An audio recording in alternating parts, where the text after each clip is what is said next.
శ్రీగురుభ్యో నమః. హరి ఓం. ముక్తావిద్రోమహిమనేలధవలచ్చాయి ముఖే స్థిరక్షణైః యుక్తావిందు నిబద్ధనరత్నముకుటాం తత్వార్థవర్ణాత్మికాం గాయత్రీం వరదా అభయామహం కుశలశం శుభ్రం కపాలాం గదాం శంఖం చక్రమధారవిందయుగలం హస్తే వహం తీం భజే యో దేవసవిదాస్మాకం ధియో ధర్మధిగోచరః పరారయత్తస్యద్బర్గాసద్వరేణ్యముపాస్మహే సర్వం వేదమాత గాయత్రీ కటాక్షఫలసిత్యర్థం. గురువుగారు ఎప్పుడు చూసినా ఆర్థికమైన విషయాల గురించి లేదా కోర్టు వ్యవస్థల గురించి మాత్రమే మీరు చెప్తున్నారు. విద్యార్థులకి స్కూల్స్ ప్రారంభమయ్యాయి కాబట్టి కాస్త విద్యలో తక్కువగా ఉన్నవారికి, అదేవిధంగా చదివింది మర్చిపోవడము, ఇది వరకు బాగా చదువుతూ డల్ అయిపోవడము, ఉన్నట్టుండి తను మొత్తం తన యొక్క విజ్ఞానాన్ని అంతటినీ కూడా చాలా తక్కువ స్థాయిలో విడిచిపెట్టి చెడు స్నేహాలకు లోనయ్యి బాగా చదవడం వ్యక్తి సి గ్రేడు డి గ్రేడ్లోకి మారిపోతూ ఈ యొక్క రాశి ప్రభావాల ఫలితంగా ఏమన్నా వీరికి జరుగుతున్నాయా? మేషం నుంచి మీనం వరకు కూడా విద్యార్థులు ఎటువంటి మంత్రాన్ని రోజు పఠించుకోవడం వల్ల విద్యలో మెరుగైనటువంటి స్థితిగతులు కలుగుతాయి. వీరు ఏ దేవతారాధనలు చేయడం వల్ల విద్య అనేటువంటిది అభ్యసిస్తుంది. అన్నిటికంటే ముఖ్యమైనటువంటి విద్యే కాబట్టి అటువంటి విద్యార్థులు ఉన్నతమైనటువంటి చదువుకోవడానికి, చదివింది గుర్తు ఉండడానికి, మీరు పరీక్షల్లో ఉత్తీర్ణులు అవడానికి, అదేవిధంగా నిరుద్యోగులకి ఎప్పటి నుంచో ప్రయత్నాలు చేస్తూ ఉద్యోగం రాక కాంపిటేటివ్ ఎగ్జామ్స్లో 10, 2, 5 మార్కులతో స్థితిలో మీ ఉద్యోగాన్ని కోల్పోతున్నటువంటి వారికి ఇలా కేవలము ఈ ఎపిసోడ్లో విద్యార్థులకి నిరుద్యోగులకి సంబంధించిన విషయాన్ని మనం చర్చిద్దాం. మేషం నుంచి మీనరాశి వరకు కూడా ఏ రాశి వారు ఎటువంటి ఆరాధన చేయాలి, ఎటువంటి నియమాలు పాటిస్తే ఉద్యోగ ప్రాప్తి, అదేవిధంగా విద్య చక్కగా అభ్యసించడం అనేటువంటి పూర్తి విషయాన్ని ఇప్పుడు మనం చర్చించుకుంటూ అసలు విద్యార్థుల్ని ఉన్నతంగా తీర్చిదిద్దాలంటే చదువుని ఎప్పుడు చదువుకోవాలి, ఏ సమయంలో చదువుకోవాలి అనేటువంటి విషయాన్ని కూడా పూర్తిగా మనం చర్చిద్దాం. విద్యార్థులు చదువుకునే టైము తెల్లవారుజామున 5 గంటల నుంచి 6:30లోగా చదువుకోవాలి. ఏ విధంగా చదువుకోవాలి అనేది ప్రతి రాశి వారికి కూడా చదువుకునేటువంటి సమయాన్ని మీకు చెప్పడం జరుగుతుంది. మంగళం. శ్రీగురుభ్యో నమః. హరి ఓం. మీనరాశిలో ఉన్నటువంటి విద్యార్థులకి కాస్త ఇబ్బందిదాయకమైన వాతావరణం, చదువు పట్ల శ్రద్ధ అనేటువంటివి ఉండదు.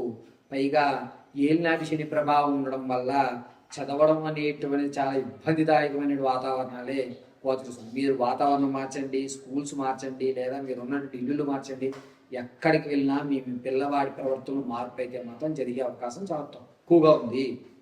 మరి ఏమిటి గురుగారు ఇలా తక్కువగా ఉండి మా వాడి చదువు మీద ఆసక్తి కలగాలి అంటే, శ్రద్ధ కలిగి చదువు మీద కాన్సన్ట్రేషన్ పెట్టాలంటే ఏం చేయాలి అంటే కనుక, మీనరాశి వారికి సంవత్సరం అంతా కూడా విద్యార్థులు కాస్త ముందుగుండిగానే ఉంటారు. బుద్ధి అనేది కొంచెం తక్కువగానే ఉంటుంది.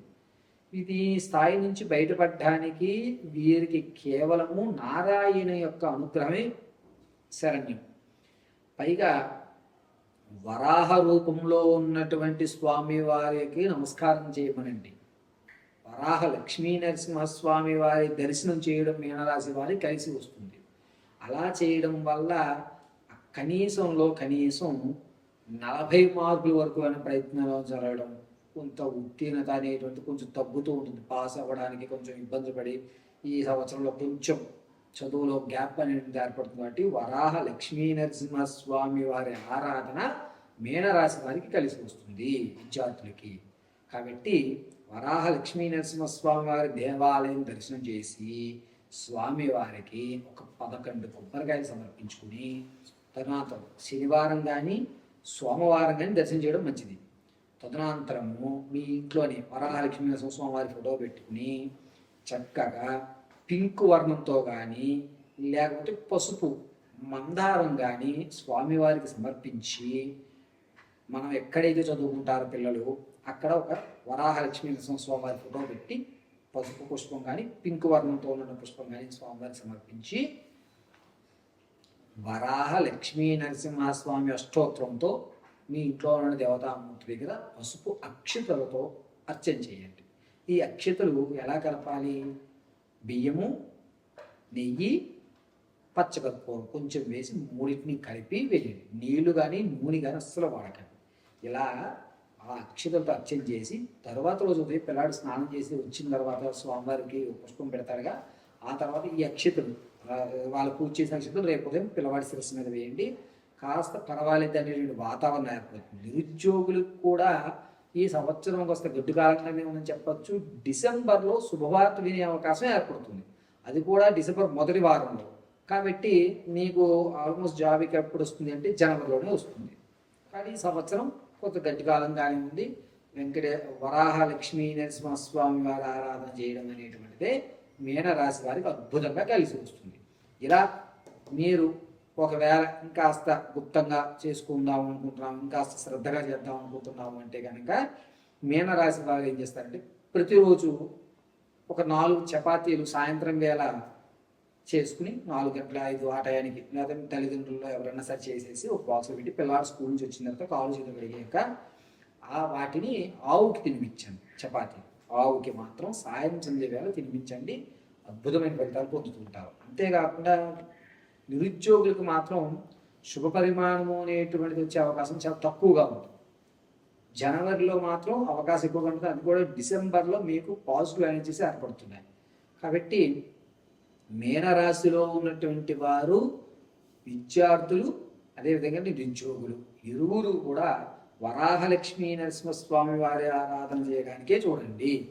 వరాహలక్ష్మీ నరసింహస్వామి దేవాలయం ఒకవేళ మీరు వెళ్ళలేకపోతే ఇంట్లో ఉన్నటువంటి ఒక ఫోటో పెట్టుకుని 11 రోజులు పుష్పం పెట్టి 12వ రోజు 11 కొబ్బరికాయలు ఇంట్లోనే కొట్టేసుకుని చక్కగా స్వామివారి నైవేద్యం చూపించేసుకుని ఆ కొబ్బరి నీళ్ళు మీరే తాగేయండి.